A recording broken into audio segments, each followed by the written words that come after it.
Hello, hi. Thank you so much for having me.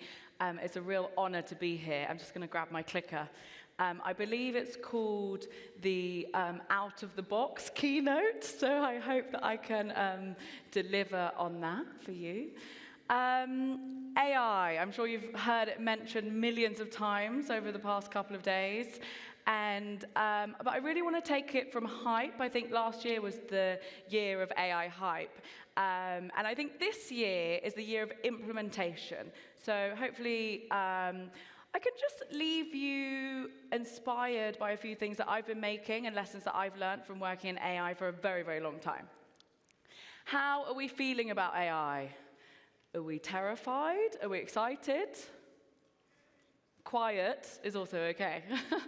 I always ask because I don't feel like anybody is kind of nonplussed. It seems to elicit quite strong, very human reactions for something so technological. I feel like either people are really excited it's going to come and take all the boring bits of their job away, or they're terrified that they're going to get replaced. And it's no surprise, while we're debating how we're going to use AI in our business, what is automation and what actually is artificial intelligence, and thinking about, who to train and how to set it up, AI is coming. And it's not a ripple, it's a tsunami. So I really hope we are feeling ready to put our armbands on, because I think it's a real call to action for us to level up our own skill set, really, at the moment. This is a graph. And it just shows you, if you are feeling overwhelmed, which many people are, about the pace of AI change, you are not alone. Moore's law told us that technology should double every 2 years. And over the past 10 years, we've advanced AI by about 1 million times. We've never had a technology that learns this fast in public, that even the people who are making it don't quite know exactly how it works. And I just wanted to put that into a kind of perspective that you could get down with, basically. I often say that we are upgrading the engine while we're flying through the air. And if air travel had improved at the same rate as large language models, we'd now be able to get from London to New York in just 19 seconds. So if you're feeling like you're not sure where to upskill, or you don't know where to start, or you don't know how to implement it into your business or your personal life, I just want to reassure you that it's moving extremely fast. I'm an AI consultant. I do this for a living, and I find it overwhelming to try and keep up with the pace of news. So I don't think it is an overestimation to say we're in the fourth industrial revolution. We had the iPhone. It totally changed our relationship with how we consume media. Then before that, the printing press changed our relationship with media. Then we had the iPhone, which we just got used to carrying around this computer in our pocket that was more powerful than the first computers that sent astronauts to space. And now we have artificial intelligence. You might have heard it compared to electricity. You might have heard it compared to the railroads, but it's a true revolution for every single industry.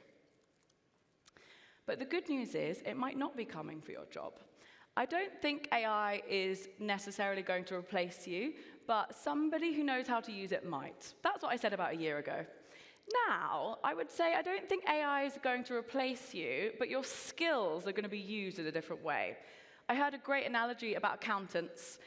When Excel was invented, all these accountants that had been relied upon for arithmetic, they weren't suddenly out of a job, but their skills were used in a different way. So I think that's a kind of interesting way to think about how your role is just going to slightly shift in the fourth industrial revolution that we're in the midst of. And the good news is, there's a huge opportunity. I go into businesses all the time, and I teach them how to implement AI. And often they'll want me, to make the products for them. And I'll say, there is nobody better at implementing AI into your workflow than you. Your superpower is knowing exactly what the job is to be done. And I really do think it's quite exciting. I often also go into businesses, and I think I'm talking about technology, but I'm actually talking about mindset. So that's an interesting one, too.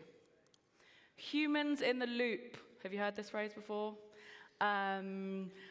I think we're in this age where, AI could be paying our invoices for us. It could be posting on social media for us. But personally, I definitely don't want that. Not only because as a human, it's, imperative that we feel important and that we have something to do, and we don't want humans to replace us, but also just because of the way that AI works.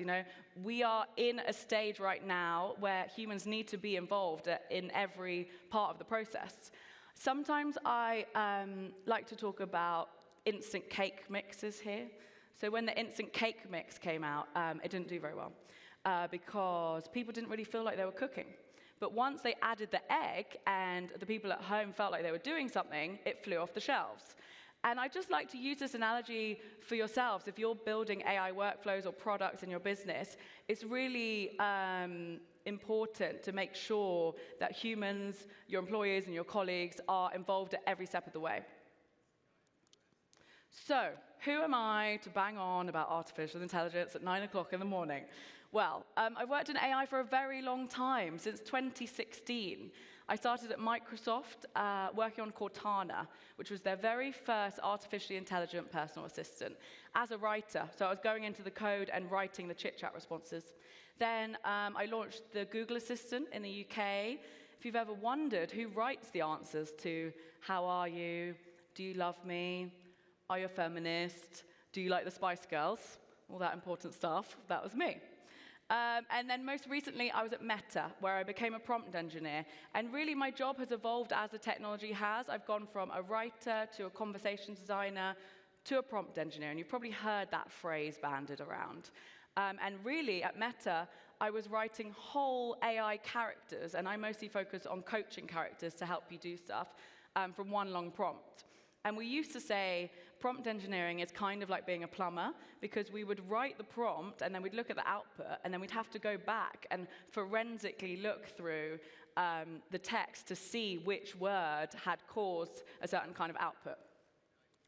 And it's really because we love to anthropomorphize machines. It's why we look for a smiley face in the plug socket.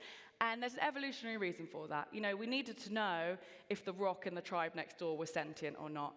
And the personality of the products that you're making is really, really important. So what does AI literacy mean? Well, it doesn't necessarily mean being great at coding. I've worked at all these great big tech companies, and I can do minimal lines of Python. I think really the age that we're in, it's about getting clarity of thought. It's about asking better questions. Sometimes I joke that British people are inherently bad at prompt engineering because we are terrible at being direct and asking for what we want. So I just wanted to skim through a couple of slides about prompting, because that's what I get asked on all the time before I talk about some of the things that I'm working on myself and things that I've made and capabilities that I hope will help you. We're really in an age of using words as tools. We're using words as keys to unlock the door, almost. And it's not a surprise that I started as a journalist and a writer, and now I'm here kind of making things using words. And if you feel like you're not getting the right outputs from AI at the moment, you're probably missing one of these key things from your prompts: context, persona, task, constraints, or format. Context: what world are we in? How are you feeling? What are we doing here? Persona: who's doing the job? Social media manager, project manager, confidence coach.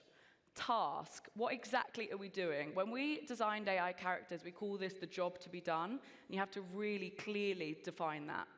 Constraints: arguably the most important. What do you want the output not to do? And formats: how do you want it delivered? 10-point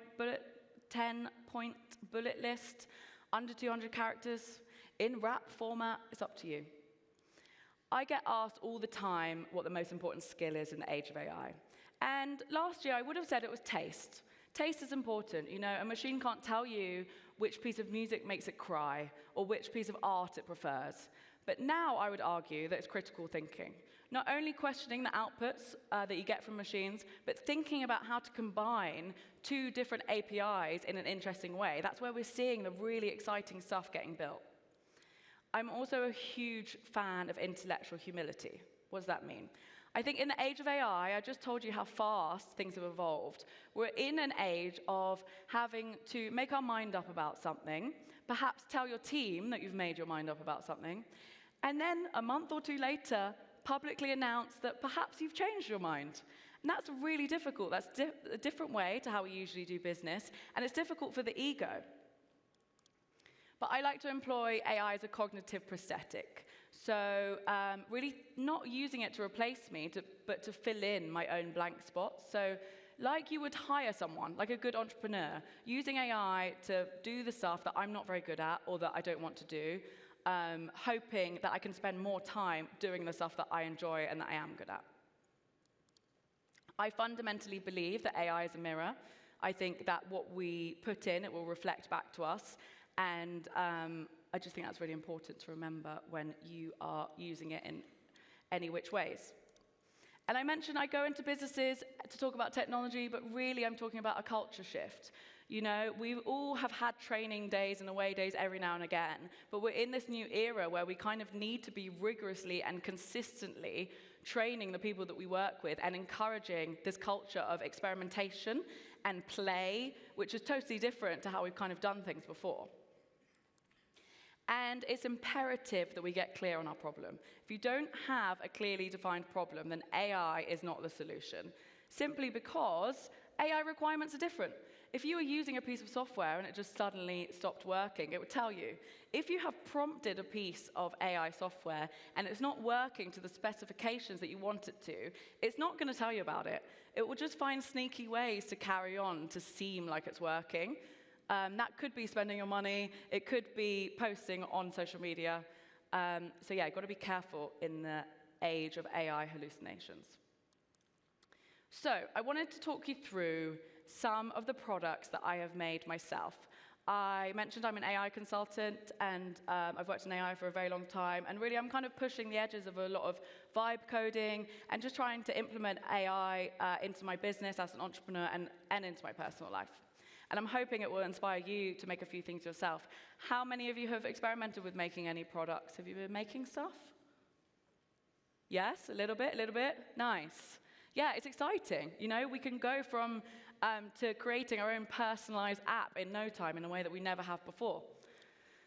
So I thought I'd start with something meta, how I use AI to prepare for this talk. I do a lot of talks, and I have a presentation brain. I've uploaded every single presentation I've ever done, and then I upload the transcript that I have with the client about the talk that I'm doing.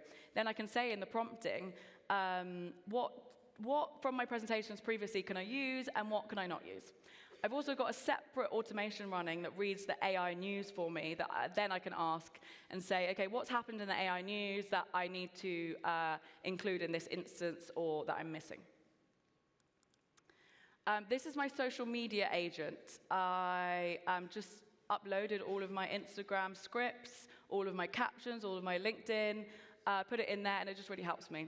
I'm from a writing background, so I don't believe that AI should replace writers, but I do believe it's one of the most powerful tools writers have ever had when you think that we've only had the typewriter before this, or Microsoft Word, compared to the likes of Adobe InDesign and things like that. So it just really helps me. And actually, when I go into businesses and I show people how to train an LLM on their tone of voice, it really changes things. So there's quite a few clever things you can do to get stuff in your own style. This is an agent. It doesn't look so nice, so I just generated a picture. It's called Glance, Georgia Lewis Anderson's news condensing engine. I'm an AI consultant, and even I don't have time to read the AI news. It's really overwhelming. So I built an AI to read it for me. I put in all my favorite AI newsletters, and then I prompted the kind of stories that I like. So I like the human interest stories, people who have used AI in an interesting way, rather than who's moved company or chip stuff. So I prompted that, and then the next stage is I've prompted to get it summarized in my tone of voice using some of the transcripts from my social media agent, so the way that I talk and the way that I deliver things online. So I've got an AI reading my newsletters, picking my favorite stories, summarizing them in my tone of voice for like a 1-minute video. Then I can hook it up to my AI avatar and get myself saying it. So I've trained an AI avatar on like 5 minutes of video, and then I can post it directly to social media. So, we're in an age where we're wondering what to trust online, but I think as an AI consultant, I'm okay kind of posting an AI experiment every week, reading out the AI news. This one is my affirmation capture. I think anybody who says they know everything about AI is lying, and I'm often the only woman in the rooms that I go into. So I thought, how can I use AI to help me with my confidence? So I've trained it on my own tone of voice with a few prompts around bigging myself up. And this is me saying, I'm doing a big keynote at Finovate today, and I'm a bit nervous. And this is what I'd say back to myself.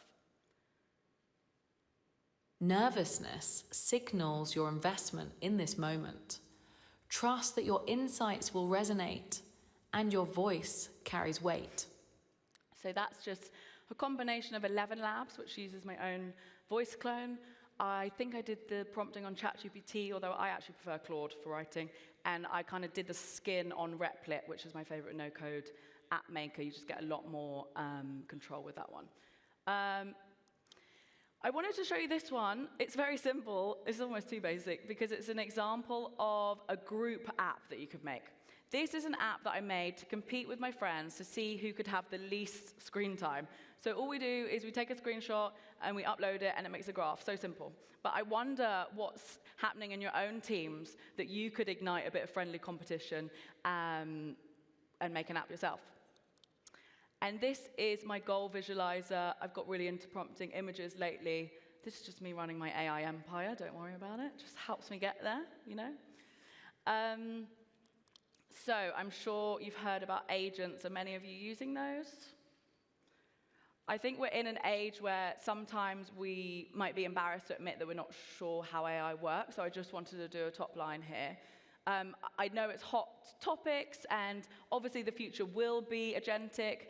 But I often say that agents are the people that are kind of taking you to the airport, and assistants are the ones showing you the map of how to get there. And, you know, we don't always need an agent for every single case. I'll go into businesses, and they're like, we want everything to be agentic. And, you know, the capabilities of large language models are still in so many ways unexplored and kind of not used to their full capacity right now, just simply because of the knowledge gap. So it's just something to think about. You know, we don't always need technology for technology's sake. So an agent will kind of summarize, do your research for you, and, an assistant will summarize, do your research for you, and an agent will actually go out and do something. So I had an agent book in for a flight for me the other day. So we are in this kind of crazy world of computers working on their own. I won't get into Claudebot, which is the latest debacle from the past week. Fundamentally, though, it comes down to intention. There's no point learning one piece of software or one large language model really, really well, because you know in the next week it's just going to change. So with my consultancy, we always think about what we're trying to achieve first and then backwards engineer the technology to get there. And this really changed things for me when I started to think about AI as collective human intelligence. Rather than something that's coming for our job, coming to replace us, that's smarter than us, that we should be scared of, imagine if we could pool all of the minds in this room, put them in a cloud, and then pull from them, you know? Sometimes I say, like, talking to AI is like talking to a library, and it's the personalization and customization that really hits and gets the results. So just the idea that I would be able to talk to all of your collective brains at once, it really changed things for me, and it made me feel excited in an age where AI doom is very warranted, but there is another side of excitement, not just for productivity, because I kind of hate that word, but just for democratizing access to creativity. So that was a lot of information to take in. Thank you so much for listening to me and having me, and have a great day.